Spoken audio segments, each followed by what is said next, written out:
क्या ये सिर्फ बाजार में एक अच्छी नौकरी पाने का साधन भर है? या ये समाज की कुरीतियों को बदलने और खुद के अस्तित्व को पहचानने का उपकरण है?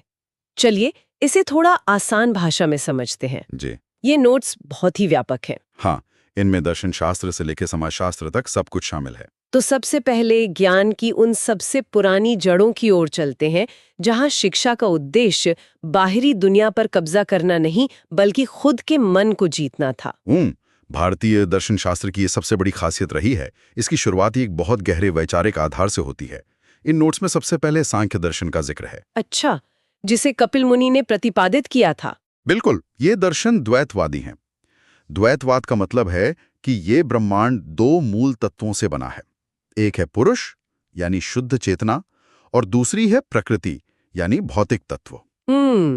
तो सांख्य के अनुसार इंसान दुखों में इसलिए घिरा है क्योंकि वो चेतना और भौतिक वस्तुओं को एक ही मान लेता है। एकदम सही। इसलिए शिक्षा का एकमात्र उद्देश्य इन दोनों के बीच का अलगाव समझना है, जिसे मोक्ष या कैवल्य कहा गया है।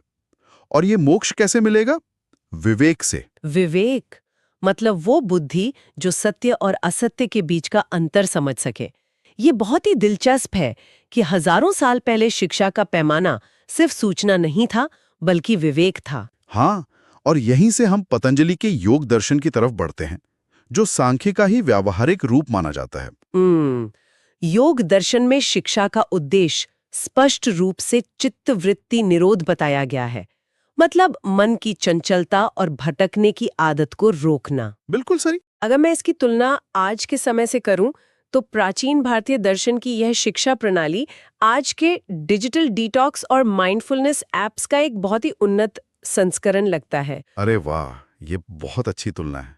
हाँ, मतलब आज हम स्क्रीन टाइम कम करने के लिए संघर्ष कर रहे हैं, जबकि योग दर्शन ने सदियों पहले ही इसे शिक्षा का मुख्य लक्ष्य बना दिया था। यहाँ जो सबसे आकर्षक बात है वो ये है कि प्राचीन काल में ज्ञान प्राप्ति की विधि केवल किसी कक्षा में बैठकर किताबें पढ़ लेना नहीं था। इसके पीछे एक पूरा मनोविज्ञान था। जैसे वेदांत दर्शन में। हाँ, विशेषकर आदि शंकराचार्य के अद्वैत वेदांत को देखें। उनका मानना था कि आत्मा और सर्वोच्च सत्य यानी ब्रह्म एक ही हैं। पर इस ज्ञान को पाने की प्रक्रिया 3 चरणों में होती थी। श्रवण, मनन और निधिध्यासन। राइट। बिल्कुल। श्रवण यानी गुरु से सत्य को सुनना, मनन यानी उस सुने हुए ज्ञान पर खुद के तर्क से गहराई से विचार करना, और फिर निधिध्यासन, जहां उस सत्य को अपने जीवन में उतार लिया जाता है। ये केवल डेटा इकट्ठा करने की प्रक्रिया नहीं थी, ये सोचना को प्रज्ञा या बुद्धिमत्ता में बदलने की बहुत ही वैज्ञानिक